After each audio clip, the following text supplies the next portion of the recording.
மிளகாய்த்தூள், பெருங்காயம் எல்லாத்தையும் நல்லா மிக்ஸ் பண்ணி விட்டுறலாம்.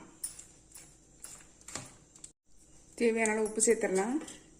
பச்சை மிளகா, கருவேப்பிலை எல்லாத்தையும் சேர்த்து நல்லா கலந்து விட்டுறலாம். தேவையான அளவு தண்ணி ஊற்றி நல்லா பிசைஞ்சு எடுத்துக்கலாம். கொஞ்சம் கொஞ்சமாக எண்ணெய் தண்ணியை தெளித்து நம்ம பிசைஞ்சு எடுத்துக்கலாம். நான் பிசைஞ்சிட்டு காமிக்கிறேன். மொத்தமாக ஊற்றிடாதீங்க, கொஞ்சம் கொஞ்சமாக பிசைஞ்சு எடுங்க. நல்லா இந்த அளவு பிசைஞ்சுக்கோங்க. இதில் நல்லா சூடான எண்ணெய் ஒரு குழிக்கரண்டி அளவு ஊற்றிக்கோங்க. பிசைஞ்சு இப்போ நம்ம எண்ணெயில் போட்டு எடுத்துடலாம். எண்ணெய் சூடாக இருக்குது பாருங்கள். கொஞ்சம் கொஞ்சமாக எடுத்து உதுத்து போட்டுருங்க.